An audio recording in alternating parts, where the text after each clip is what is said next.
Mapagpalang hapon sa inyo. Hello. Welcome sa ating panibagong vlogs. So, ayan guys, magta-12 o'clock na dito. Ay, alis daw sila baka mga alas 2.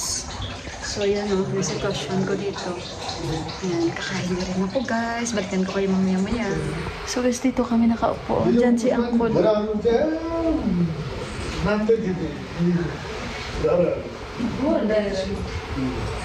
Nagbibihis na yung kuya dahil alas 2 sa alis kami. So, si Buwan nakabihis na. Iba ang pinasuot sa kanya kasi yung suot niya parang magdadasal siya. So yung mga ganyang suot, sabi ng kuya, sa may mga padasal-padasal lang, huwag ka magsuot ng ganyan. Palitan mo kasi lamigin ka mamaya. So pinalitan. Maya konti guys, nandito si Uncle. As usual, ang problema niya sa anak niya. Kasi hindi na ngayon ma-contact kung nasaan.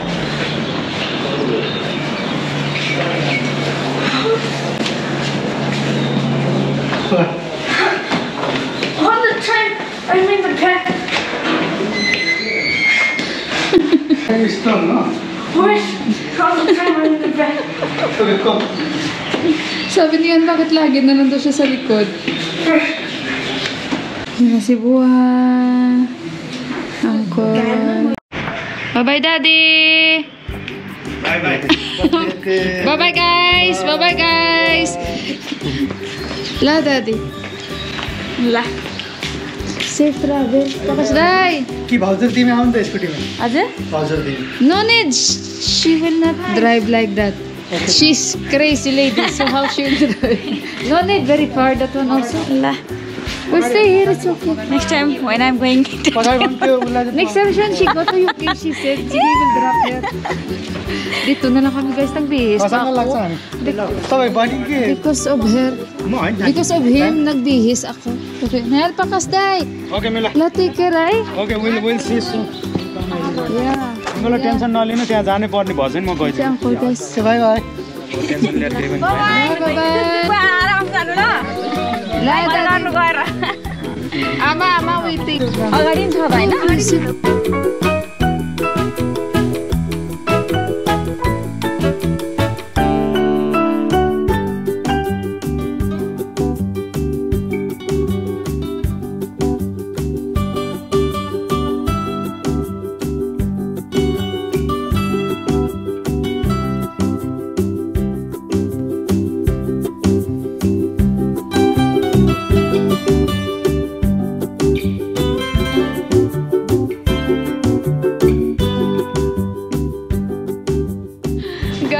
Tinatawanan nila ako.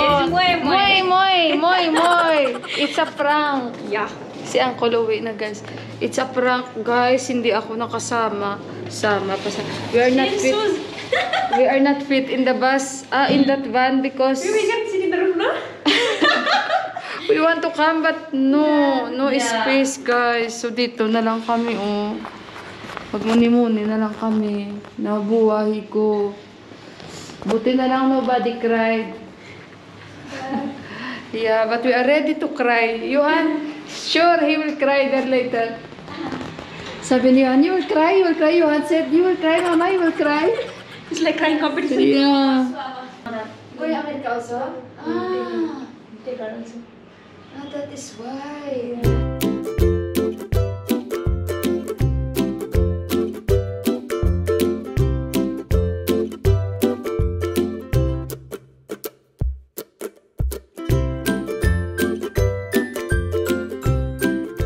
Guys, kain na lang ako ng orange dito.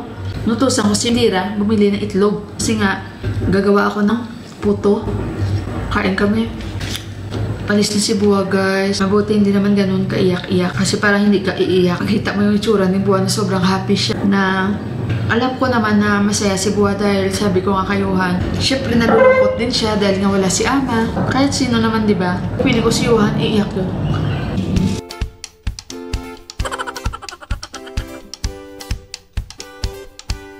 Guys, kakain na lang kami ng puto pao. Luto na yung puto pao ko, guys. Palamigin ko muna ito. Kanji? Okay, what is you? No kanji. Japanese tea. You want Japanese tea? Keep it there. Keep it there. kakain na lang kami ng puto pao. Kasama ko sila ni Indira, tsaka ni Mandira at Japanese tea kami, guys. Ay. Kanchi! Come, guys. Oh, kain tayo, guys. Ito na yung snacks namin. And first time matikman, Indira at ni Mandira. This is... I put chicken, cheese, and egg. Boiled egg. This is our puto pao. Get na it. Yeah, yummy. You like? Yeah, very tasty. And we have Japanese tea, guys.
Kami nakasama kasi nga hindi na kami guys magkasya sa sa van na yun kasi sobrang liit, and may kasama silang kaedad ni Buwa na nanay ng kaibigan ng brother dahil magmamigrate din po siya doon, yung mga anak nila. Feeling ko yan na yung eroplano nila ni Buwa, guys, kasi yung flight nila is 5 o'clock, so nasa 5:15 na dito kasi makikita natin dyan. Airport yan kasi, guys, airport yan, so makikita mo yung, ay, parang yun na yun. Yun ba yung aeroplano nila, guys? Nakikita nyo? Baka yun yun. O di kaya parang maliit yun. Babay na lang kay Buwa, no? Tsaka sa brother-in-law ko. Pag nandito siya, mas talaga si Buwa maalaga. Naiyak ako, guys, kasi mamimiss ko si Buwa. Sobrang sipag ni Buwa dito sa bahay. Kahit kanina, tinapon niya pa lahat ng basura. Nilinis niya. Tapos kahapon nagtanim siya ng beans. Sabi niya sa akin, Mila, ikaw nang bahala sa mga beans, ha? Sabi niya sa akin. Sabi niya, 3 buwan lang yan. Sabi niya, tutubo na yan ng mga dahon. Dadami na sila, sabi niya sa akin. Yung, alam mo yun, guys, pareho sila ni Ama na kahit pupunta na sila ng Amerika, yung bang hindi yung wala silang pakialam. Si Ama, pupunuin niya lahat yung mga alam niya, yung pagluluto namin dito. Hindi sila magpabaya ba? Kahit aalis na sila, yung wala silang pakialam, hindi sila ganun. So si Buwan, mamimiss ko siya kasi yung bang bago kasi siya umalis, linis talaga. Tapos kanina, natouch ako sa kanya, tinahapon niya pa lahat ng mga basura kahit hindi pa yun mga puno. Kakapalit lang niya siya lahat yun. Naiyak ako, guys, kasi mamimiss ko siya sa tuwing nagluluto ako. Nakaupo lang dyan siya, manood siya. Wala talaga siya reklamo. Kahit ano. Basta mabait sila, guys. Napakabait nila. Lalo-lalo si Buwa, guys. Mabait si Buwa. Pero sige lang. Kasi masaya naman ako from the other side na makikita sila ni Ama. Actually, guys, pigil din ako na umiyak, no? Kasi ayokong umiyak. Kaso lang nag-aeroplano. Basta, sabi nga namin kagabi sa kanya niyon, Daddy, bukas wala ka na dito ng gabi. Tapos, wala na akong tatawagin na, Daddy, ba't ka na? Yung Daddy, kain na tayo, ganun. Wala na. Tapos, minsan kasi nagluluto ako, nandyan lang yan siya, manonood ng TV. Yung sanay ka na ba na ganun. Pero, happy din ako kasi nakita ko kanina masaya si Buwa, guys. Dahil, syempre, makakasama niya na si Ama. And malungkot din ang buhay ni Buwan na mag-isa lang siya dito o magkasama kami. Pero alam nyo yun na sa tuwing nandito si ama na magkasama sila kahit hindi sila nagkakasundo. Pero asawa niya yun guys mag-asawa sila kahit sino naman siguro. Basta magkasama lang kayo kahit naman si ama excited siya na darating na si Buwa doon. And yun si ama lang sinasabihan niya lang kami na kayo na lang dyan na 3 mila. Lagi ako sinasabihan ni ama na ganito, ganyan. Hindi yan talaga sila nagkukulang sa amin. Hindi rin kami nila pinapabayaan. Yung ganun ba guys, praying for safety travel talaga sa kanilang makarating sila ng maayos. And basta happy ako kay Buwa guys. Basta kasi guys, mabait talaga sila. Yun lang masasabi ko guys. Saka ayun nga pala guys, sa pinsan hindi pa siya nila nabilhan ulit ng ticket. Pangatlong ticket niya na yun guys. Kasi nga, hindi siya sumasakay ng eroplano guys. Nasa airport na siya. Yung kanyang luggage, dumating na ata guys kung saan siya mag-connect. Kasi nga ang unang flight niya guys is connecting flight siya sa Switzerland.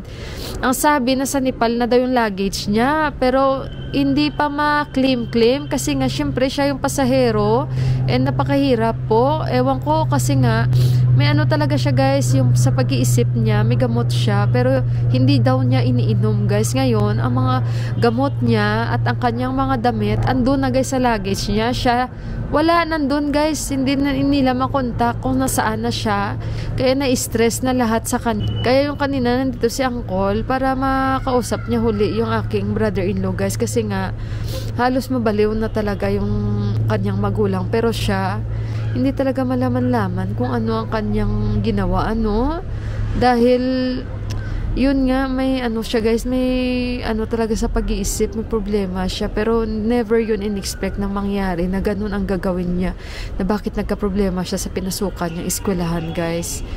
So kaya yan pa, isa pa yan sa problema ngayon. Pero yung concern lang talaga namin dito is yung tiyuhin nila ni Deepak, si Uncle nga kanina nandito, yan lang yung concern nila. Otherwise yung kuya parang nagalit na rin siya sa pinsan niya kasi bakit kailangan niya gawin ang ganyang bagay na tinutulungan naman siya na para makauwi at mapagamot. Alam niya naman na kasi nakakausap siya, pero bakit siya nagmamatigas?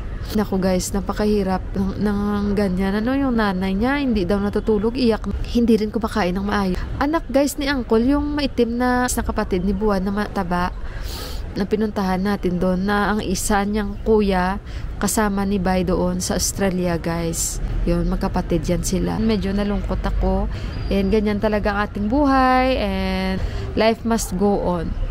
So kaya ayun, dapat masanay na pero hindi mo talaga ma-avoid. So i-end ko na yung vlog ko. Maraming salamat pong muli. God bless us all and I love you. Bye bye guys. Umuwi na yung dalawang magkapatid dahil kanina ang lamig, and sobrang lamig today, very gloomy kami.